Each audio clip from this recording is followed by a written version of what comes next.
नमस्कार, मैं मृदुला श्रीवास्तव सी न्यूज भारत में आपका स्वागत करती हूं। वक्त हो गया है न्यूज बुलेटिन का। बुलेटिन में खबरों को शुरू करेंगे और जानेंगे आखिर क्यों एक नवविवाहिता ने की आत्महत्या।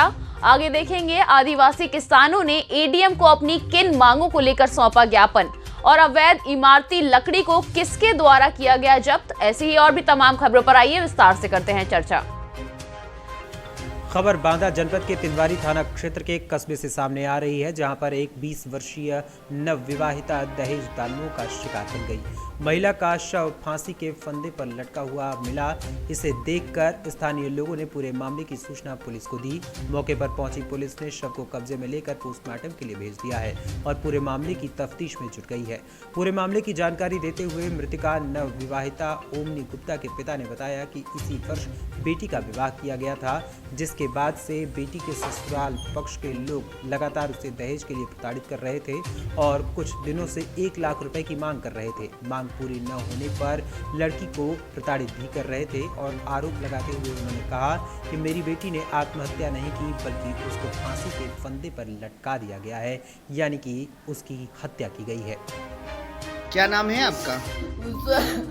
ये जो महिला है फांसी लगाया है, क्या मामला है? पूरी हकीकत क्या है? आप है कौन? मेरी बिटिया है। अच्छा, फांसी क्यों लगाया? क्या रीजन क्या है?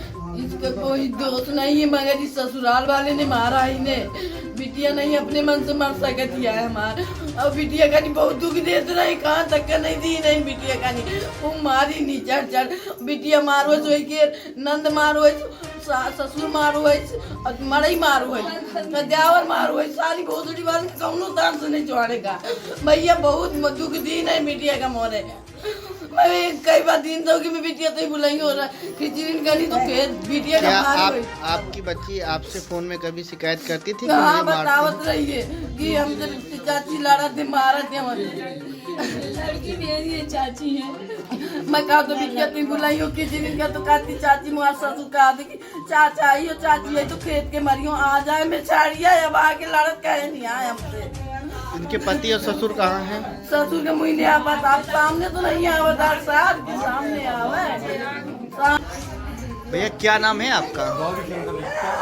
अच्छा, ये जो लड़की ने फांसी लगाया उसके आप कौन हैं? मैं पिता हूँ। क्या मामला है? फांसी क्यों लगाया है? फांसी लगाया नहीं, लोगों ने लगा दिया है। किसने लगाया है? कौन है ये लोग? सास ससुर ननद भौजाई देवर सब लोग मिल मिला के पूरे परिवार के मिल मिला के जो है फांसी लगाया है। फांसी लगा के इसको घसीट के ऊपर बेड में पड़ाया है और भाग गए हैं। यहाँ कोई नहीं है। पड़ोसियों से हमको जानकारी मिली तब हम यहाँ आए। अच्छा, आप कहाँ के रहने वाले हैं? हम सतना जिला के रहने वाले हैं। ग्राम पथरा, नया गांव थाना। शादी कब हुई थी आपकी बच्ची? 18 फरवरी अगली 18 फरवरी 2022 को हुई थी। तो क्या आपके बच्ची को जैसे ये लोग प्रताड़ित करते थे तो क्या आपकी बच्ची ने आपको फोन से बताया किस तरह से परेशान करते हैं? बताया है। हाँ, हमको ये हो रहा था कि चलो थोड़ा बहुत घरेलू होता रहता है, कोई बात नहीं है, पर इतना बड़ा कदम उठा लेंगे हमको। आपके बच्चे से अंतिम बार कब बात हुई थी? अंतिम बार कल परसों बात हुई। क्या बताया बच्ची ने आपको? बच्ची ये बता रही थी कि पापा मुझसे पैसा मांग रहे हैं 1 लाख रुपया, नहीं तो कह रहे हैं कि मैं तुमको मार डालूंगा। अच्छा, क्या आपने पुलिस को सूचना दिया? हाँ, कह रहा था कि पत्नी को मार डाला है, कुछ नहीं उखाड़ गया मेरा, अब मैं अपनी तेरी बच्ची को मार डालूंगा, कुछ नहीं उखड़ जाएगा। सर, ये तिंदवारी थाना क्षेत्र में एक महिला द्वारा आत्महत्या कर दी गई, क्या मामला है? ओमनी गुप्ता पत्नी प्रियांशु गुप्ता, उम्र 21 वर्ष लगभग, जिसकी शादी दिनांक 18 फरवरी 2022 को हुई थी। कल रात्र लगभग 10 बजे के आसपास अपने घर के अंदर साड़ी के फंदे से पंखे पर लटक कर आत्महत्या कर ली है। मजिस्ट्रेट की मौजूदगी में सबका पंचायतनामा भरकर पोस्टमार्टम हेतु भेजा गया है। परिजनों की तहरीर के आधार पर सुसंगत धाराओं में अपराध पंजीकृत किया गया है। बांदा से सीनियर संवाददाता कासिफ की रिपोर्ट। आज धार जिला मुख्यालय पर धार जिले के कुक्षी तहसील के ग्राम मालपुरा आदिवासी किसानों ने धार एडीएम श्रृंगार श्रीवास्तव को एक ज्ञापन दिया। ज्ञापन में ये दर्शाया गया है कि ग्राम मालपुरा में करीब 13 किसानों की जमीन की फसलों पर जिला प्रशासन जेसीबी चलाकर जमीन को बेजान कर चुका है। इसके पूर्व इन किसानों को न तो नोटिस दिया गया और न ही जमीन का मुआवजा। मामला है कुक्षी विधानसभा क्षेत्र का, जहाँ पर माइक्रो उद्वहन परियोजना के लिए ग्राम मालपुरा में पंप स्टेशन के लिए अधिकृत की गई जमीन के लिए ये कार्रवाई की गई थी। लेकिन ये बात सही है कि अभी तक इन किसानों को कोई मुआवजा नहीं मिल पाया है। इस दौरान पीड़िता ललिता ने बताया कि हमें अभी तक कोई मुआवजा नहीं दिया गया है और न ही कोई नोटिस दिया गया। महिला पुलिस द्वारा हम महिलाओं के साथ अभद्र व्यवहार भी किया गया है। माइक्रो उद्वहन सिंचाई परियोजना के पंप बनाए जा रहे हैं, जिसमें वहाँ गरीब किसानों के लिए जो भूमि अधिग्रहित करके और वहाँ पे निर्माण कार्य होना है। उस निर्माण कार्य के दौरान में गरीब जो 13 किसानों को जो ज़मीन जा रही है, उनका न तो किसी को मुआवजा मिला है और न ही उनको कोई इससे पहले सूचना मिली है और वहाँ पर ज़बरदस्ती जेसीबी खड़ी फसल में चलवा दी गई है। इनके साथ मार पिटाई हाथापाई करी है, महिलाओं के साथ भी मार पिटाई करी है, उनके साथ भी हाथापाई करी है और कुछ लोगों को उन्होंने ज़बरदस्ती पकड़ के जेल में डाल देंगे, इस तरह से धौंस धमकी दिया गया है। इससे 13 परिवार जिनकी ज़मीन जा रही है वो 13 परिवार है, कुल सदस्य 150 के लगभग है। ठीक, आपका नाम बता दीजिए। अरविंद डावर, जनजाति विकास मंच, जिला अध्यक्ष, धार जिला। पंप बनाने के लिए जबरदस्ती बना रहे गरीब आदमी के खेत में। अच्छा, मालपुरे में हम मशीन अंदर नहीं ले जा दे रहे तो वो जबरदस्ती मशीन ले जा रहे और पट्टा वाली जमीन है वो छीन रहे। कापस है सब है, वहाँ फसल में सब बिगाड़ दिया, अंदर मशीन घुमाई दिए। अच्छा, ये बताओ कि वहाँ क्या क्या कर रही है सरकार, क्या बनाना चाहती है? टम्प बड़े पानी के, हमको मार रहे, मत यहाँ अंदर मत घुसा करके बोलते ने तो हमको मार रहे ने, पकड़ के ले जा रहे ने, उठा के जेल में रख दूंगे ने, ऐसी बोलती। अच्छा, लेडीज पुलिस थी। हाँ। अच्छा, और मेरा गाँव कौन सा गाँव? मालपुरा। ठीक। धार मध्य प्रदेश से सीनियर संवाददाता प्रकाश जोशी की रिपोर्ट। खबर गोंडा जनपद से है, जहां आवास विकास कॉलोनी में स्थित उपाध्याय चक्की के पास श्री राम कथा अमृत महोत्सव चल रहा है, जो 17 दिसंबर से 25 दिसंबर तक चलेगा एवं 26 दिसंबर को भंडारे का आयोजन किया गया है। कार्यक्रम में चौथे दिन मंगलवार को भगवान श्री राम का जन्मोत्सव कथा का वर्णन अयोध्या से आए कथा व्यास डॉक्टर संत शरण त्रिपाठी ने अपने मुखारबिंद से कथा का वर्णन किया। उनके साथ कोरस में मनमोहन शास्त्री, सदाशिव पांडे शास्त्री, प्रवीण पांडे शास्त्री मौजूद रहे। भगवान श्री राम के जन्म पर भक्तों ने भाव विभोर होकर खूब नृत्य किया और छोटे से बाल रूप में भगवान श्री राम को भक्तों ने अपनी गोद में झुलाया। कथा की समाप्ति पर आरती हुई और उसके बाद प्रसाद वितरण का कार्यक्रम किया गया। गोंडा से सीनियर संवाददाता कल्पराम त्रिपाठी की रिपोर्ट। पुलिस अधीक्षक हाथरस देवेश कुमार पांडे के आदेशानुसार अवैध शराब के निर्माण तथा बिक्री पर अंकुश लगाने के दृष्टिगत कार्यवाही के दौरान थाना कोतवाली सदर पुलिस द्वारा मुखबिर की सूचना पर कार्रवाई करते हुए एक अभियुक्त को गिरफ्तार किया गया है। हाथरस से सीनियर संवाददाता आनंद सिसोदिया की रिपोर्ट। छत्तीसगढ़ से यूपी जा रहा अवैध लकड़ी से लदा ट्रक शहडोल में पकड़ा गया। बेशकीमती सरई एवं इमरती की लकड़ी से लदा ट्रक पकड़ा गया। 30 लाख से अधिक की लकड़ी और वाहन को जब्त कर लिया गया। वाहन चालक और गाड़ी के मालिक के खिलाफ FIR भी दर्ज कर लिया गया है। ट्रक चालक को गिरफ्तार कर लिया गया है। ट्रक मालिक अभी फरार चल रहा है। अतिरिक्त पुलिस अधीक्षक शहडोल के आदेश एवं SDOP व्यवहारी के निर्देशन में थाना व्यवहारी द्वारा वाहन चेकिंग लगाई गई थी। चेकिंग के दौरान एक ट्रक MP 19 HA 2153 आता हुआ दिखाई दिया, जिसे पुलिस द्वारा रुकवा कर पूछताछ करने पर उसने अपना नाम सुनील कुमार खैरवार, पिता राम सुमिरन खैरवार, उम्र 38 वर्ष, निवासी खामडाढ़, थाना व्यवहारी एवं ट्रक मालिक लक्ष्मी प्रसाद निवासी सतना का होना बताया। ट्रक चालक से ट्रक में लोड की गई लकड़ी की परिवहन करने के संबंध में दस्तावेज की मांग की गई, जिस पर वो दस्तावेज नहीं दिखा पाया, जिसके कारण पुलिस ने गाड़ी सहित ड्राइवर को भी अपने कब्जे में ले लिया।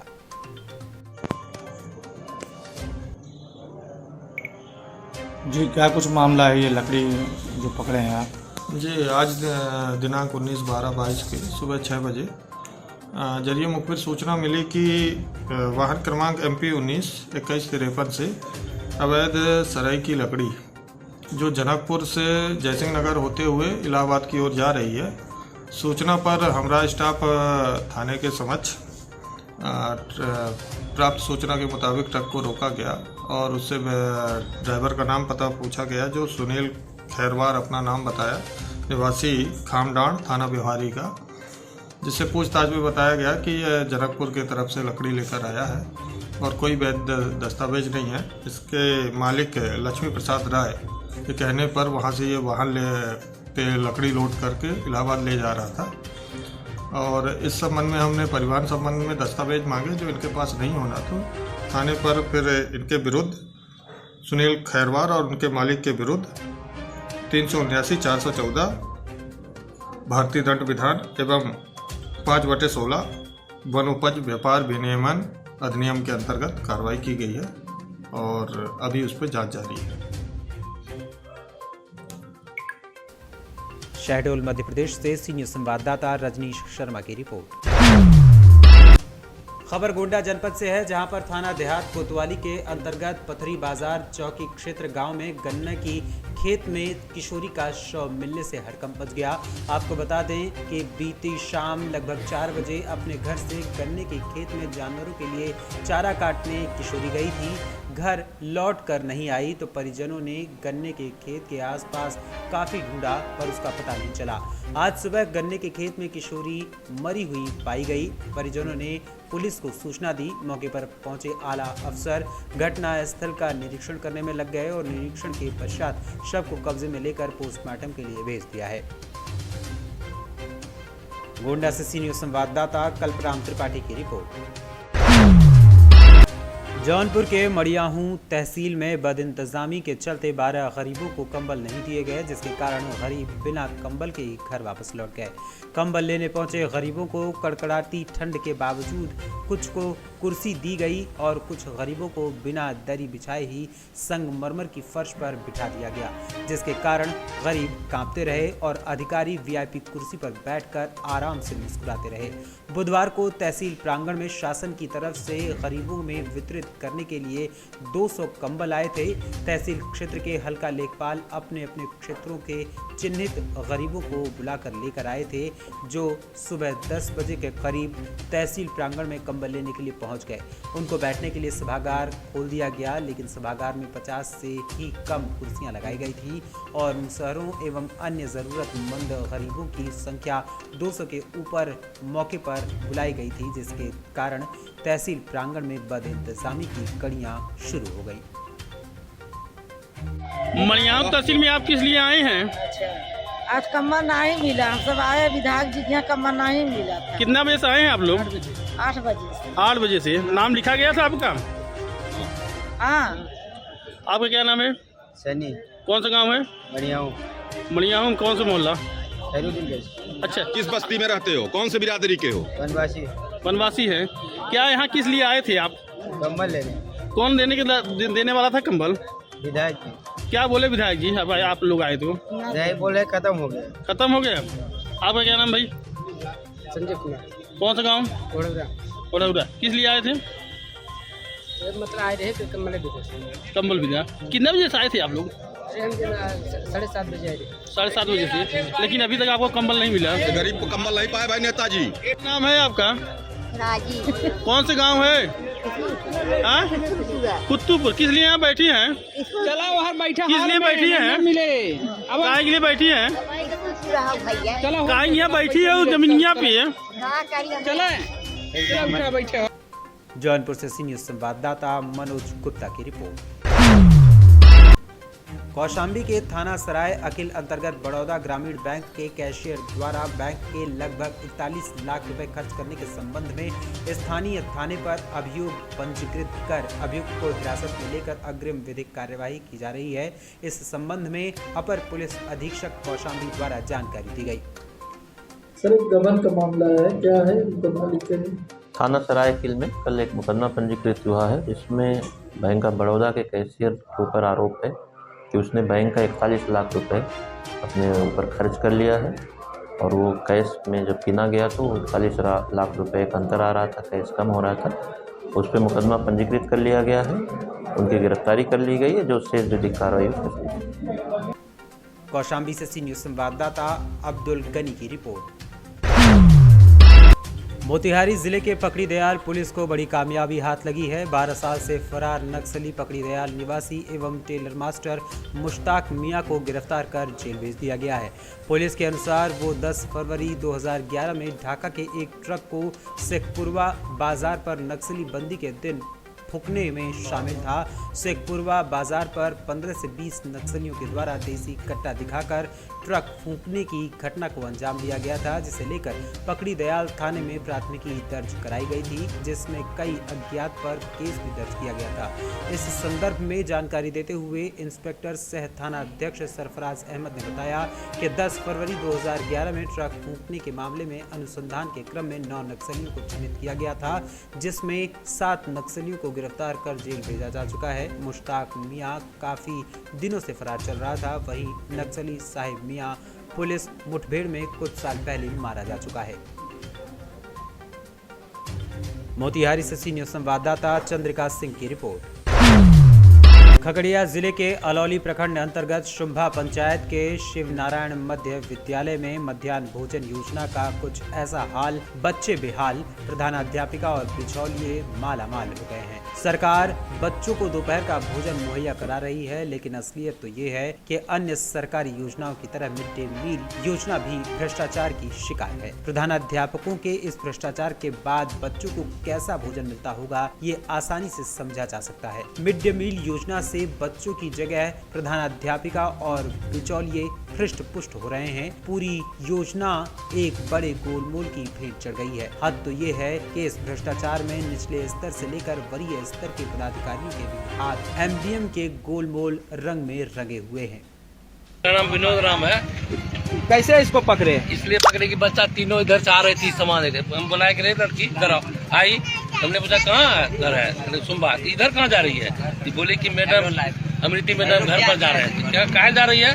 तो बोले कि इसमें दाल है, इसमें तेल है। मैडम बोली है कि हमको घर पर पहुँचा दो। हमको तुम कहाँ से लाई है? तो बोलती है स्कूल से है, स्कूल से मैडम भेजी हमको, मैडम घर पर जा रहे पहुँचाने के लिए। ठीक है, यही नाम तो हम पूछे इसको, तब हम प्रियांशु जी को फोन किए। क्या कहना चाहते हैं? क्या नाम हुआ आपका? गुलशन कुमार। क्या कहना चाहते हैं इस पर? खगड़िया से सी न्यूज़ संवाददाता रेशु रंजन की रिपोर्ट। फिलहाल के लिए इस न्यूज बुलेटिन में बस इतना ही। अगर आप अपने शहर या क्षेत्रीय खबरों पर निगाह बनाना चाहते हैं तो लॉग इन करें हमारी वेबसाइट www.cnewsbharat.com पर और जुड़े रहें दिन भर की खबरों के अपडेट्स के साथ। हर खबर आपके साथ, आपके हाथ।